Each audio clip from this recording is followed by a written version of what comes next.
Bharatiya Janata party को भारत की संस्कृति के बारे में कुछ नहीं पता।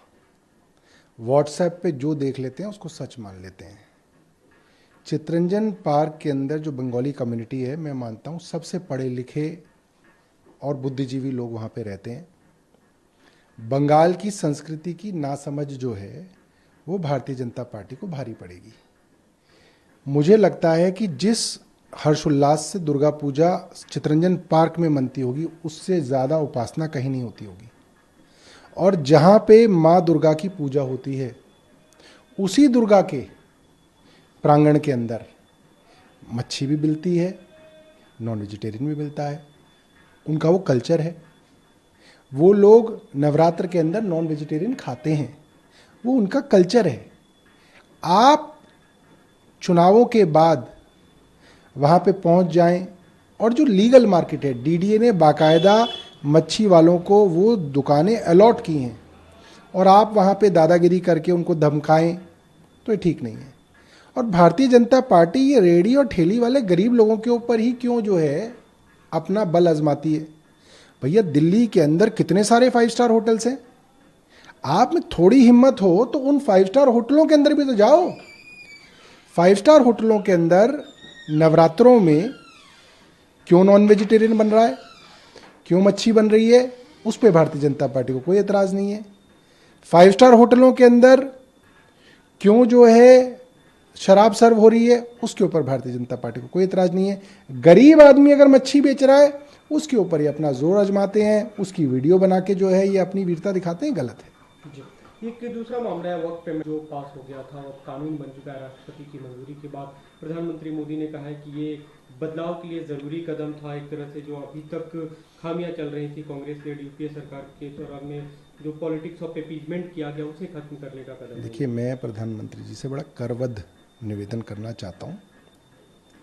आज देश की अर्थव्यवस्था बर्बाद हो रही है। एक दिन में भारत के मिडिल क्लास ने 14.5 लाख करोड़ रुपए का घाटा खाया है। 14.5 लाख करोड़ का। पूरी दुनिया के अंदर प्रधानमंत्री के मित्र ट्रंप को लेके हाहाकार मचा हुआ है। और प्रधानमंत्री जी और उनकी पार्टी वक्फ में लगी हुई है। कौन मीट खा रहा है, कौन मच्छी नहीं खा रहा है, कहाँ शराब की दुकान खुली है, कब बंद हो गई, इन चक्करों में लगे हुए हैं। उनको देश ने बड़े कामों के लिए जो है मैंडेट दिया था, कम से कम उन कामों को करें। जी।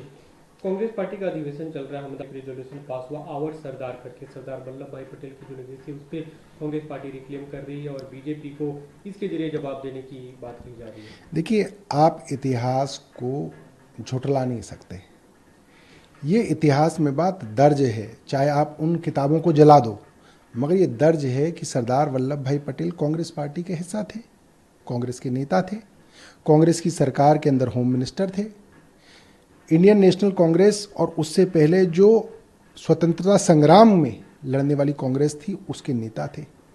और सरदार वल्लभ भाई पटेल ने आरएसएस के ऊपर प्रतिबंध भी लगाया था।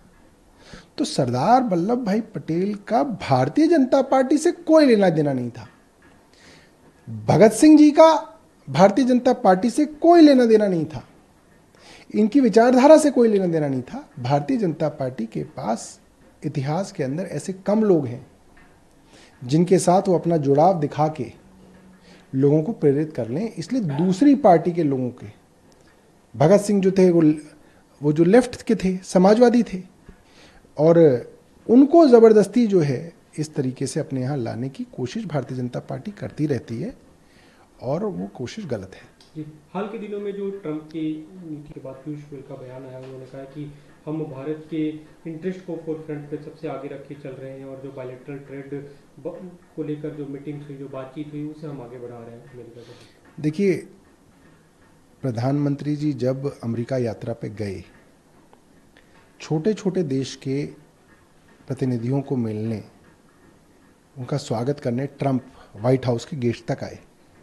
प्रधानमंत्री जी जब गए तो ट्रंप उनको गेट तक लेने नहीं आए। ये बहुत बड़े संकेत होते हैं कि आप किस देश की इज्जत कर रहे हैं, किसकी नहीं इज्जत कर रहे हैं। और वहाँ पे जिस तरीके से प्रधानमंत्री जी से टेढ़े सवाल पूछे गए, मीडिया के सामने उनको एम्बैरस किया गया। उससे संकेत साफ थे कि ट्रंप भारत को बेइज्जत करना चाहता था। हमने समय रहते उसका जवाब नहीं दिया, हम उस पर चुप बैठे रहे। और जो ट्रंप ने पहले से ऐलान कर रखा था, 2 अप्रैल को उन्होंने भारत के ऊपर टैरिफ लगा दिए, जिससे भारत की जो अभी ये जो स्टॉक मार्केट है गिर रही है। अभी भी जो केंद्र सरकार है वो इस मामले पे कुछ करना नहीं चाह रही है। ध्यान भटकाने के लिए कभी वक्फ बिल ले आते हैं, कभी कोई और मुद्दा ले आते हैं, सिर्फ ध्यान भटकाने का काम किया जा रहा है। मगर स्टॉक मार्केट को पता है कि दुनिया में क्या चल रहा है।